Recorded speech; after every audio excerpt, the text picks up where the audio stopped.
दिल्ली में ठंड बढ़ी है, इस ठंड के साथ तपिश चुनाव की कितनी बढ़ी है? दिल्ली के अंदर ठंड तो है, लेकिन एमआईएम ने इस बार सियासी तापमान को बढ़ाया। शुरुआत हुई तो मुसलमान, बीच में आए तो मुसलमान, सियासी तपिश की बात की तो मुसलमान। हिंदुस्तान क्यों नहीं है?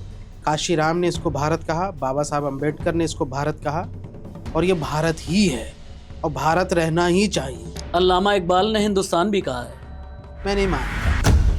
अगर मैं राशिद हाशमी यानी देश का एक मुसलमान ये कहता शुएब साहब कि हिंदुस्तान जिंदाबाद, आप क्यों नहीं कह सकते? भारत जिंदाबाद। हिंदुस्तान जिंदाबाद क्यों नहीं कह सकते? मैं भारत कहता हूँ। नहीं, भारत से क्या दिक्कत है? नहीं, भारत माता की जय बोल दीजिए। संविधान में भारत लिखा है, संविधान को मेरा भारत माता की जय बोल दीजिए। मुझे आरएसएस के हिंदुस्तान से दिक्कत है। मुझे आरएसएस के हिंदू राष्ट्र क्या है? आरएसएस का हिंदुस्तान क्या है? आरएसएस का हिंदू राष्ट्र वही है और आरएसएस का हिंदुस्तान वही है जिसको गोलवालकर और सावरकर ने ये कहा था कि यहाँ तो सिर्फ हिंदुओं की, और वही भी वो जो तथाकथित जो हिंदू राष्ट्र की जो वो कहते हैं, अगर आप भारत को भारत नहीं मानते हैं तो आप नेपाल या पाकिस्तान चले जाए। शुएब जमाई के ज़बान पर हिंदू क्यों नहीं होते? असदुद्दीन ओवैसी की ज़बान पर हिंदू क्यों नहीं होते? अकबरुद्दीन ओवैसी की ज़बान पर हिंदू क्यों नहीं होते? शुएब साहब, लेकिन एक समाज की राजनीतिक आइडियोलॉजी होनी चाहिए और उस राजनीतिक विचारधारा पे चल के हम उस समाज को एक पॉलिटिकल रिप्रेजेंटेशन देना चाहते हैं जो कांग्रेस और आम आदमी पार्टी नहीं दे सकती।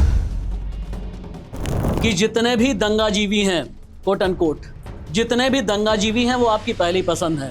ताहिर हुसैन आपकी पहली पसंद है, शफाउर रहमान आपकी पहली पसंद है, और अंदर की खबर तो ये भी है कि शाहरुख भी आपकी ही पसंद रहा। हाँ है। यूं बंदूक लहराए वो शुएब जमाई की पसंद है। राम भक्त गोपाल को अगर बेल मिल सकता है तो शाहरुख पठान को भी नहीं मिल सकता, लेकिन ताहिर हुसैन को आप दंगाई नहीं कह सकते। ताहिर हुसैन हमारे लिए पीड़ित है। जिसकी छत ये आपकी झूठी नैरेटिव। कन्विक्शन हो गया क्या? जिनकी छत पर नहीं, कन्विक्शन हो गया क्या? जिनकी छत पर साजिशों की बोतल रखी गई, जिनकी छत पर साजिश वाले पत्थर रखे गए, जिनकी छत पर साजिश मीडिया साजिशी है और मीडिया के नैरेटिव के जो ना विक्टिम है वो ताहिर हुसैन मुस्तफाबाद के हीरो हैं। कहीं ना कहीं सवाल सिस्टम पर भी उठेंगे, जुडिशरी पर भी उठेंगे। अगर सरकार दूसरी होती तो आज कपिल मिश्रा जेल में होता और ताहिर हुसैन बाहर आकर चुनाव लड़ रहा होता।